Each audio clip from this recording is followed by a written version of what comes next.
Wonder how to marinate meat safely? Or what are you doing when you cook on the grill? Are you doing things safely? Let's find out in this edition of WJTS in.form as Jan Dougan, the health and human sciences educator with Purdue Extension in DuBois County, joins us. And Jan, grilling is any time of the year. Doesn't matter what the weather is, you can grill. But there is some food safety habits we need to pick up. And I have changed some of my habits because of you. Well, I am so glad to hear that, because I am guessing that maybe the one habit you might have changed is when we take meat to the grill on a plate, we do not use that same plate to take the cooked meat back off the grill unless we have washed it with warm, soapy water and dried it. Well, I used to do that, but now I do. Oh, I wash true confession. Yes, yeah, true confession. But now I do. I take it back in and I wash it. Okay, I am so glad to hear that. Or get a different plate. That's because when you think about that, the raw juices are on that plate, and there could be bacteria on that plate. And so then when you're putting the cooked meat back on, yeah, the meat is safe to eat, but if it soaks up that raw juice that had bacteria in it, then when someone eats that, then they could be at risk for foodborne illness. So, that's one thing I'm really hoping that all our grillers out there watching will change that habit if they're still doing that. Well, off camera, and I want you to say it now, you had a great idea, a gift that you bought for somebody. Okay, so what I found for a Christmas holiday gift this year was a stacking tray that's a red tray on top and a black tray on the bottom. So when my husband grills, he can put the raw meat on the red tray and take it out, and then he brings that red tray in and then brings the black tray out to the grill to get the cooked meat. They both fit nicely in the dishwasher, so we don't have to hand wash anything, and I'm guaranteed that there is less risk of foodborne illness by cross-contamination. Or just take two plates out. Or but two we plates. Don't think to do that. Two plates. Two plates would work, but we want to make sure that people are not doing that. So one of the most popular things that I've found that people really like to do when they grill meat is to marinate meat. So there are some tips that we want to share today about marinating safely. You can marinate chicken, you can marinate vegetables, you can marinate meat, any kind of meat, pork, beef, fish can be marinated. And when you think about marinating, it adds flavor, right? It can also tenderize. And basically those are the two reasons why we would do it, to get a change of flavor and to tenderize something. So either our marinades that we use either have an oil base, so there's olive oil or canola oil, a heart-healthy oil in there, or there's an acid like vinegar or lemon juice, right? Mm-hmm. So then you know that either or can be used, and then different herbs can be used. So you can create your own marinade knowing that. You usually marinate for several hours, or some recipes are even overnight. We don't want to do that at room temperature on the kitchen counter. We want to marinate in the refrigerator, okay? And we want to make sure that we're using either a glass vessel, like a glass pan or a glass bowl, or we want to use like a zip type bag to marinate in. We don't want to use metal because there can be a reaction depending upon if you use an acid or not and what kind of metal you're using.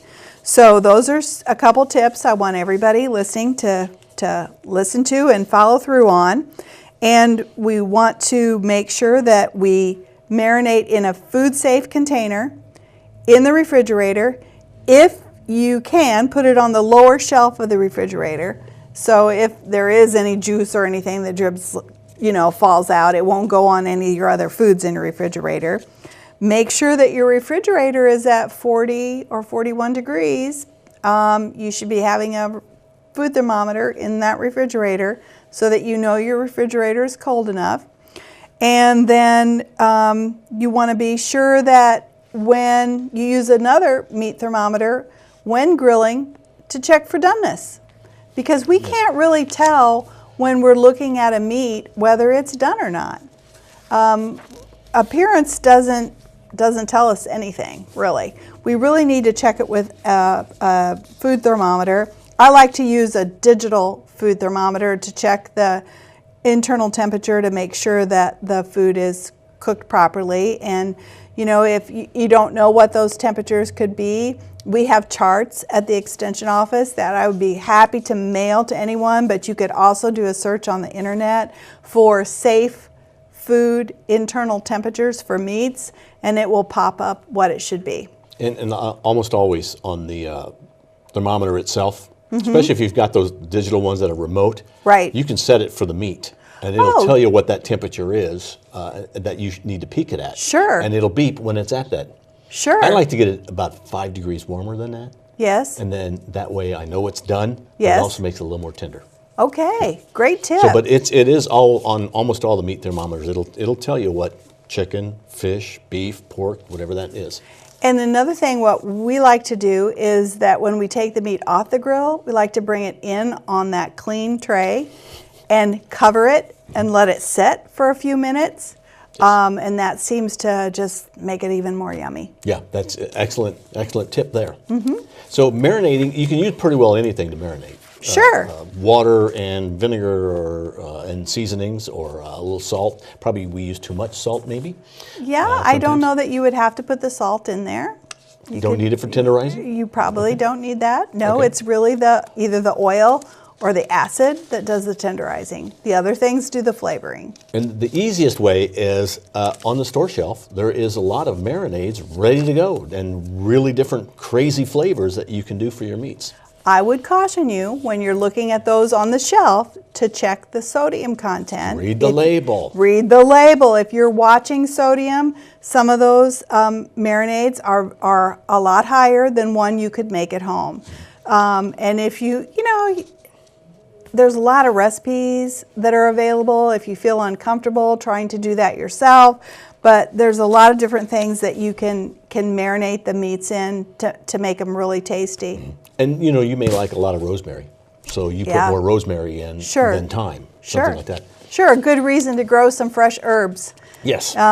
In the springtime when we can get outside and do those kinds of things, to plan on using those kinds of herbs, because then we won't miss that salt so much in the recipe if we're using a flavor herbs. like herbs. Any other tips that you'd like to give? Well, we can talk a little bit more about food safety and the grill. We want to make sure that, do you wash your grill utensils? Or do you just leave them hanging out on the grill? Wash them. Yeah, good. So we want you to wash them. We want you to wash all your utensils. We want to make sure you're washing your cutting boards. We want to make sure you're using separate cutting boards for vegetables and meats and not have any cross-contamination there. Don't forget to wash your hands. Wash your hands before prepping food and during cooking. I feel like half the time my husband and I are, when we're in the kitchen together working and cooking, that we're bumping into each other to get our hands washed again, but it's really, really important. That's the number one thing we can do to prevent foodborne illness, is to wash our hands. So wash them, warm, water, soap, friction, movement, for enough time that you know that you've done a good job.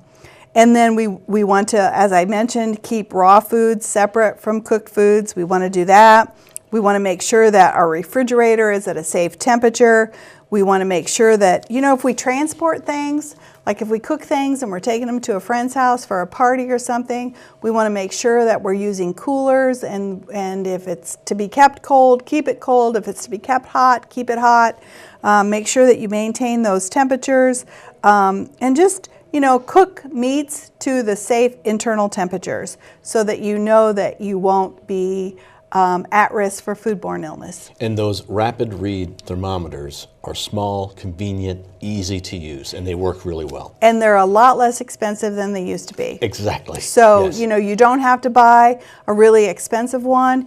You might want to check it to make sure that it's working properly. Yeah, it's definitely something people need to have today if they're cooking real foods. Is it a good idea to keep those